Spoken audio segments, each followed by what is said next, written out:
أشد حبا لله. وقال في موضع آخر ربنا أتمم لنا نورنا واغفر لنا إنك على كل شيء قدير. صدق الله العظيم. سبحان ربك رب العزة عما يصفون وسلام على المرسلين والحمد لله رب العالمين. اللهم صل على سيدنا محمد وعلى آل سيدنا محمد وبارك وسلم. اللهم صل على سيدنا محمد وعلى آل سيدنا محمد وبارك وسلم. اللهم صل على سيدنا محمد وعلى آل سيدنا محمد وبارك وسلم.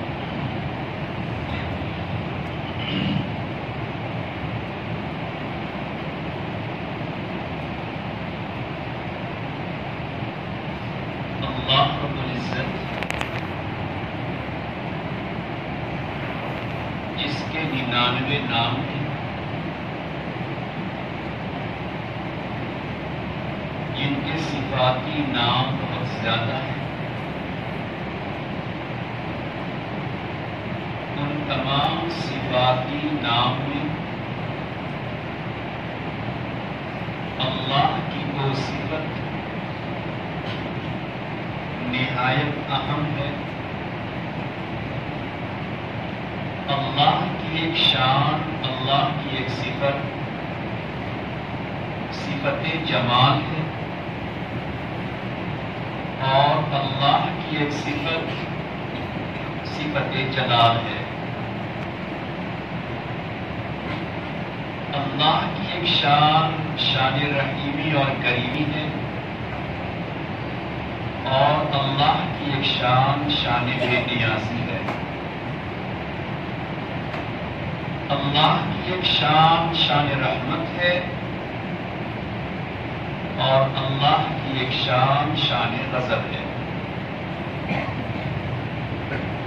اس عالم پر، اس دنیا میں، مخلوق پر کبھی اللہ اپنی شان جلال کو دکھلاتا ہے، کبھی اللہ شان جمال کو دکھلاتا ہے۔ کبھی یہ کائنات اللہ کے جمال کا مظہر بنتی ہے، تو کبھی یہ کائنات اللہ کے جلال کا مظہر بنتی ہے۔ گویا اللہ نے اس کائنات، اس دنیا کو اپنی صفات کا مظہر بنایا، صفت جلال کا بھی مظہر بنایا، صفت غضب کا بھی مظہر بنایا، اور اللہ نے صفت رحمت اور صفت جمال کا بھی مظہر بنایا۔ ان تمام میں سب سے زیادہ اللہ نے اپنی شان جمال، جو اللہ کی ایک صفت، صفت جمال ہے، اس صفت جمال کا سب سے زیادہ مظہر اللہ نے انسان کو بنایا۔ کہ اللہ کی شان رحمت کے انسان پہ سب سے زیادہ، اللہ جمیل ہے تو اللہ کی صفت جمال، اس کا مظہر بھی سب سے زیادہ انسان۔ اسی بنا پر کائنات میں جتنی مخلوقیں ہیں، ان تمام مخلوق کے مقابلے میں اللہ نے انسانوں کو سب سے زیادہ کمالات سے نوازا ہے۔ جو کمالات دیگر مخلوق کو میسر نہیں ہیں، ایسے بہت سے کمالات اللہ نے انسانوں کو دیا۔ بعض ایسے کمالات جو فرشتوں کو حاصل نہیں، جناتوں کو حاصل نہیں، کسی اور مخلوق کو حاصل نہیں، ایسے کمالات سے اللہ نے انسانوں کو نوازا ہے۔ گویا اللہ کے کمالات اور اللہ کی صفت جمال کا سب سے زیادہ مظہر، اس کا عکس، اس کا پرتو اللہ نے انسان کو بنایا۔ پھر انسان کی تخلیق پر ایک نگاہ ڈالیں کہ جب اس پوری کائنات کو بنانا ہوا تو اللہ نے کلمہ کن کہہ دیا۔ اس کلمہ کن کے کہنے پر اپنے اپنے وقتوں پر، اپنے اپنے متعینہ دنوں میں کائنات کی چیزیں بنتی چلی گئی۔ یہ آسمان کلمہ کن پہ بنا، زمین ہو یا پہاڑ، دریا ہو سمندر، پرندے ہو یا جانور، یہ تمام کے تمام اللہ کے کلمہ کن کہنے پر اپنے اپنے وقتوں پہ بن گئے۔ مگر جب انسان کو بنانا ہوا تو انسان اب اللہ اپنی صفات کا، اپنے کمالات کا سب سے زیادہ مظہر، سب سے زیادہ ظاہر ہونے کی جگہ اللہ کو، انسان کو بنانا تھا، تو اللہ نے صرف کلمہ کن کہہ کر انسان کو وجود نہیں بخشا، بلکہ فرشتہ اوپر سے نیچے آیا، مٹی لے کر گیا، گارا تیار ہوا، اس کا بدن بنایا گیا، سکھلایا گیا، ایک مدت تک اسے چھوڑا گیا، اس کے بعد پھر اللہ کی طرف سے انسان کے بدن میں روح ڈالی گئی تو حضرت آدم علیہ السلام کا وجود تیار ہوا۔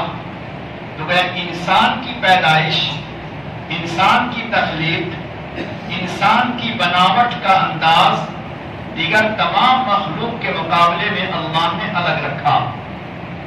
جب انسان تیار ہو گیا تو اللہ کی نگاہ میں ساری کائنات، کائنات کے ذرہ ذرہ، کائنات کی بڑی چھوٹی چیزیں، ان تمام کے مقابلے میں انسان اللہ کی نگاہ میں سب سے زیادہ حسین، سب سے زیادہ جمیل، سب سے زیادہ خوبصورت اللہ کی نگاہ میں انسان بنا۔ یہی وجہ ہے کہ قرآن کریم میں اللہ نے جہاں دیگر مخلوق کا تذکرہ کیا ہے، کائنات کی بہت ساری چیزوں کا تذکرہ اللہ نے قرآن کریم میں کیا ہے، وہیں جب انسان کا تذکرہ کرنا ہوا تو اللہ نے پہلے بار بار، کئی بار اللہ نے قسمیں کھائی، والتین والزیتون وطور سینین وہذا البلد الامین۔ یہ اللہ نے پہلے قسمیں کھائی ہیں، اور قسم کھا کھا کر، قسموں کے کھانے کے بعد اللہ نے کہا لَقَدْ خَلَقْنَا الْإِنسَانَ فِي أَحْسَنِ تَقْوِيمٍ، کہ میں نے انسان کو سب سے زیادہ حسین صورت میں، احسن ڈھانچے میں، سب سے زیادہ خوبصورت حدیث شکل میں نے انسان کو پیدا کیا۔ تو انسان کے حسن کو، انسان کے جمال کو، انسان کے بھلے اور خوشنما اور خوبصورت ہونے کا تذکرہ جب قرآن کریم میں کرنا ہوا تو اللہ رب العزت نے پہلے بار بار قسمیں کھائی۔ اس سے اندازہ لگائیں کہ اللہ کی نگاہ میں یہ انسان اللہ کے جمال کا اور اللہ کے کمال کا سب سے زیادہ مظہر اور پرتو، اس کا عکس بنا۔ تو اللہ رب العزت نے ایک خاص انداز میں انسان کا تذکرہ کیا۔ اب جانتے ہیں ہمارا کہ جو چیز حسین و خوشنما ہو اس کی حفاظت کا بھی انتظام کیا جاتا ہے، اس کی خوشنمائی کے راستے بتائے جاتے ہیں۔ تو اللہ رب العزت نے جو ہمیں اور آپ کو جسم عطا فرمایا، پروردگار نے ہمارے اور آپ کے جسم کو اللہ نے 3 حصوں میں تقسیم کر دیا ہے۔ ہمارے اس جسم کا سب سے اہم حصہ ہمارا قلب اور ہمارا دل ہے۔ دوسرا سب سے اہم حصہ ہماری زبان ہے۔ تیسرا سب سے اہم حصہ ہمارے جسم کے یہ اعضاء اور جسم کے یہ چھوٹے چھوٹے جو پارٹس پرزے ہیں، یہ پارٹس پرزے، یہ اعضاء، یہ جسم کا تیسرا حصہ ہے۔ اللہ نے جس انسان کے حسن کا، جس انسان کے جمال کا، جس کے جمیل و حسین ہونے کا تذکرہ اللہ نے قرآن کریم میں کیا، اس جسم کو اللہ نے 3 حصوں میں بانٹ دیا۔